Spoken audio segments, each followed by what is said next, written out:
Kroz srpsku istoriju, pa sve do današnjih dana, jedno piće je povezivalo ljude. Jako srpsko piće koje može srušiti i najjače pijanice upravo je rakija. Međutim, ako želite da uživate u ovom piću na duže staze, morate znati kako ga piti i šta jesti uz nju. Pošto rakija ume da zada ozbiljan udarac, nije svaka hrana kompatibilna sa njom.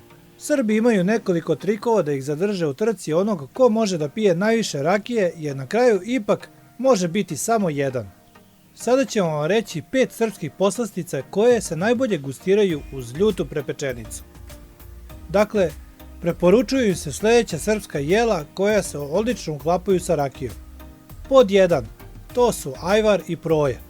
Ta dva jela treba da budu zajedno sa rakijom na stolu dok se rakija ne povuče. Onda smo dobili sveto trojstvo. Za ljude koji još ne znaju za ta jela, evo malo informacije. Ajvar je zapečeni začin crvene paprike i patliđana koji je popularan širom Balkana i istočne Evrope. Najbolji je onaj koji je domaći, uglavnom bakin. To je začinski specijalitet vrlo prijatnog ukusa. U zavisnosti od kvaliteta crvene paprike i koliko ljutih papričica dodajete, može biti blag, srednje ljut ili ekstra ljut. S druge strane imamo proju. To je jednostavno jelo od kukuruznog brašna, ulja, vode i soli. Mnogi recepti uključuju i prašak za pecivo, maslac, jaja i mleko kako bi dobijeni specijalitet bio još ukusniji. Proja se može poslužiti u obliku kalupa za kolače ili iz tepsije i isečena u kružne, odnosno kvadratne komade. Dakle, kako se koristi ovo trojstvo? Popijte 1 ili 2 čašice rakije, zatim zahvatite kašičicom ajvar i razbažite ga preko komada proje. Čeka vas fenomenalan užitak.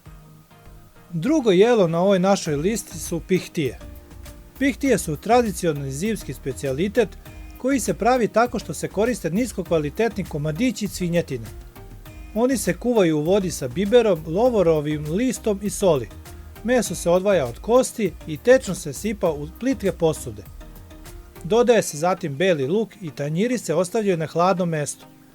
Aleva paprika se pospe odozgo, a zatim se pihtije narezuju na kockice.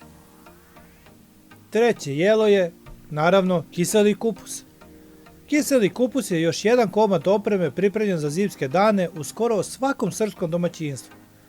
Obično se služi kao predjelo i super ide u kombinaciji s rakijom. Kiseli kupus je toliko bogat vitaminom C da ga Srbi jedu kao prevenciju u borbi protiv gripa.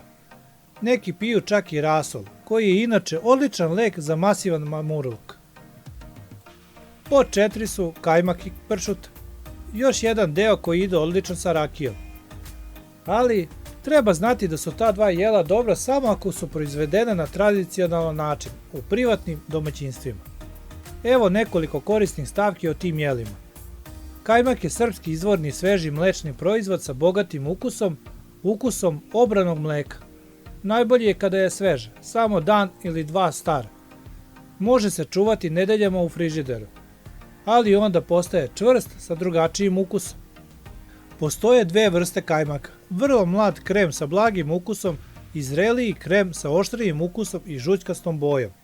Pršuta je vrsta sušenog mesa. Kada je u pitanju geografsko poreklo, treba napomenuti regiju Užica koja je najpoznatija po umetnosti pušenja mesa.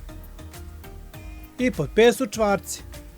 Čvarci ili svinjski čips je specijalno domaće jelo popularno u balkanskoj kuhinji, varijanta svinjskih koža. Ovo je u stvari rustikalni seoski specijalitet, uglavnom uobičajen za srpsku, bosansko-hercegovačku i kontinentalnu hrvatsku kuhinju. Kao i drugi tradicionalni svinjski proizvodi, čvarci se smatraju zimskom hranom. Tradicionalno vreme za preradu svinjetine na Balkanu je kasna jesen, a čvarci se konzumiraju tokom zime. Oni se mogu sami i pojesti kao užina ili poslužiti uz rakiju ili se mogu koristiti kao sastojak u drugim receptima za hranu.